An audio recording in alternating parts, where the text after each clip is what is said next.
তো দেখেন এখন ফাইল আপলোডের যে প্রজেক্টটা আছে এটা আমার এখানে পাবেন। সো যে এই ফাইল আপলোড এই ফোল্ডারের মধ্যে ব্যাক এন্ড ফ্রন্ট এন্ড দুইটা ফোল্ডার আছে। এখানেই হলো সবগুলো হলো করা আছে। তো এই দুইটাই ফোল্ডারই হলো আমার এখানে ব্যাক এন্ড আর ফ্রন্ট এন্ড এখানে ক্লোন করা আছে। তো দেখেন এখন রান করবেন কিভাবে, প্রথমে হলো এই ফোল্ডারের মধ্যে ভিএস কোডটা ওপেন করবেন। করার পরে দেখবেন এখানে ডট ইএনবি এক্সাম্পল ফাইল আছে এবং গিটহাবে দেখবেন যে ডট ইএনবি ফাইলটা নাই। আপনি যদি ব্যাকএন্ডের মধ্যে যাই দেখেন এখানে শুধু ডট ইএনবি এক্সাম্পল ফাইল আছে, কিন্তু ডট ইএনবি ফাইলটা নাই। আপনি যেটা করবেন ডট ইএনবি ফাইলটা ক্রিয়েট করবেন, এখান থেকে সব কপি করবেন, এটার মধ্যে হলো ভ্যালু অ্যাসাইন করবেন আপনার। তো এখন দেখেন কোনটা অ্যালাউ অরিজিন হলো আপনার যে ফ্রন্ট এন্ডের যে ইউআরএলটা আছে ওটা। ডাটাবেজ ইউআরএল কোথায় পাবেন?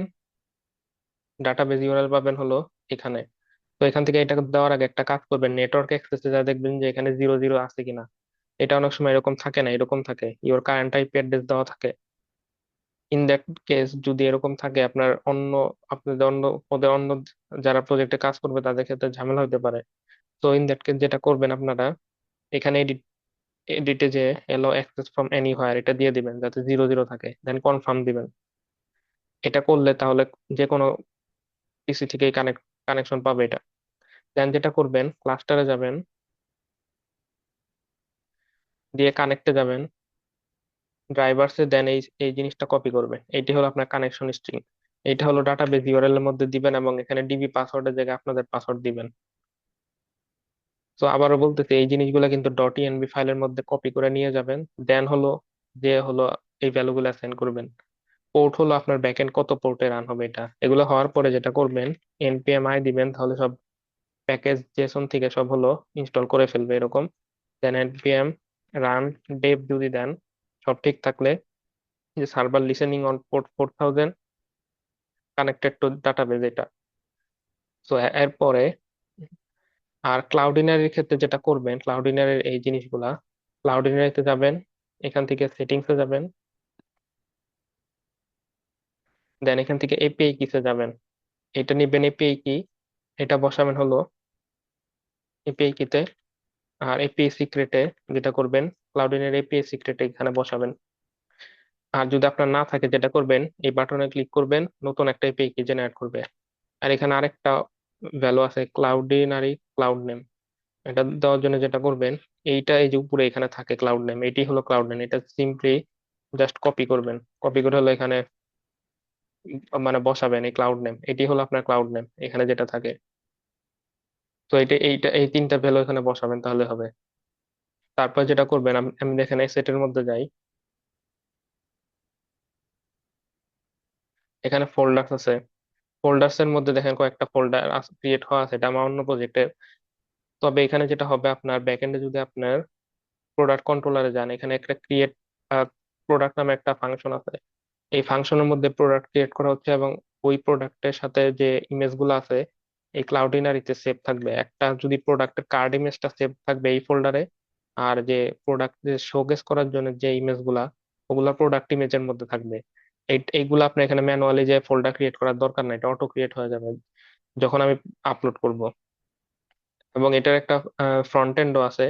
সো এটা কিভাবে রান করবেন আগের মতো, ওপেন করবেন ভিএস কোড, দেন এখানে ডট ইএনবি এক্সাম্পলে যা আছে এটা কপি করে ইএনবি তে নিবেন। আর এইখানে হলো আপনার ব্যাক এন্ড যে যে ইউআরএল এ চলতেছে ওইটা দিবেন লোকাল হোস্ট, আর লাস্টে হলো আপনার পোর্ট নাম্বার, যেটা আমার ক্ষেত্রে কোনটা, আমার ক্ষেত্রে হলো আপনার 4000। তো এখানে ওটা দিয়ে দিবেন, দেন যেটা করবেন npm i দিবেন, সব ইনস্টল করবে ডিপেন্ডেন্সি, দেন npm রান dev এটা দিবেন, যেমন দেখেন এটা চলবে। দেন হলো আপনার দেখবেন যে ব্রাউজারে গেলে এরকম একটা ইউআই দেখতে পারবেন, এখান থেকে প্রোডাক্ট থাকবে, লিস্ট থাকবে যদি থেকে থাকে, আর হলো আর অ্যাড করা যায়।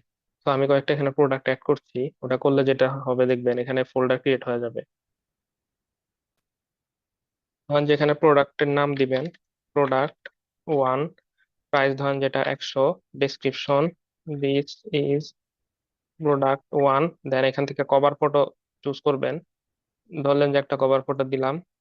আর এখান থেকে ম্যাক্স 4টা হলো আপনি সিলেক্ট করতে পারবেন। তো আমি 4টাই সিলেক্ট করলাম, এরকম আসবে, দেন হলো অ্যাডে দিবেন।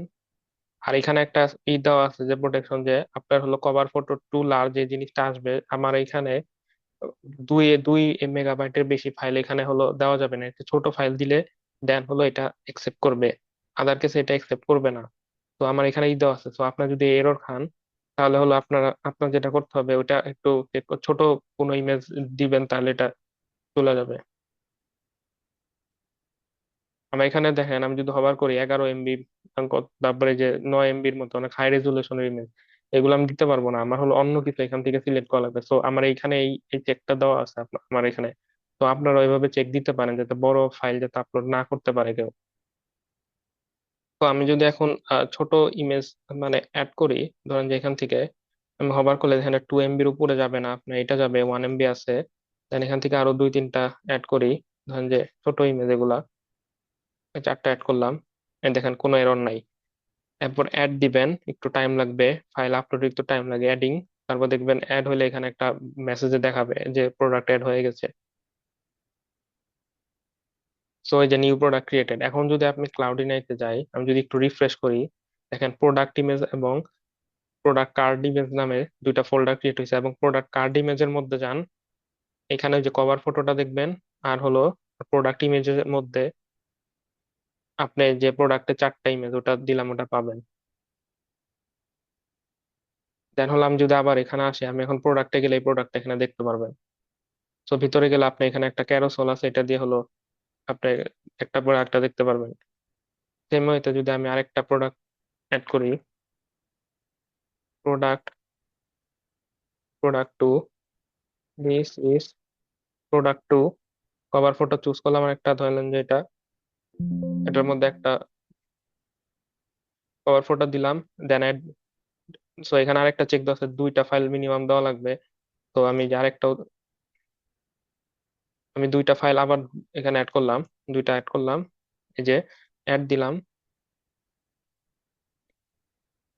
যেহেতু এটা ফাইল আপলোড হবে একটু টাইম লাগে, দেওয়ার সাথে সাথে অ্যাড হবে না এটা। এই যে নিউ প্রোডাক্ট ক্রিয়েটেড। সো আমি যদি প্রোডাক্টে যাই, এই যে সেকেন্ড প্রোডাক্টটা চলে আসে, এটা গেলে দেখতে পারবেন আপনারা। ক্লাউডিনার মধ্যে যদি যান, রিফ্রেশ করেন, দেখবেন যে আরো দুটা নতুন ইমেজ চলে আসছে এই যে। এখন যদি আপনি চাইলে এখান থেকে প্রোডাক্ট ডিলিট করতে পারেন। এখানে ডিলিট দিলে একটু ওয়েট করবেন, ক্লিক করার পরে ডিলিট, এই যে প্রোডাক্ট ডিলিটেড। এখান থেকে যদি আপনি এখন ক্লাউডিনাতে যান, রিফ্রেশ দেন, দেখেন এখান থেকে চলে যাবে। সেম ওয়েতে আপনি এটাও ডিলিট করতে পারবেন। আমি যে আবার ক্লিক করি, একটু ওয়েট করবেন, তারপরে দেখেন প্রোডাক্ট ডিলিটেড। এখন প্রোডাক্ট এখানে যান, রিফ্রেশ দেন, দেখেন এখানেও কোনো প্রোডাক্টের কোনো ফাইল নাই। তারপরে হলো প্রোডাক্ট ইমেজের মধ্যেও গেলে দেখবেন এখানে কোনো ফাইল নাই।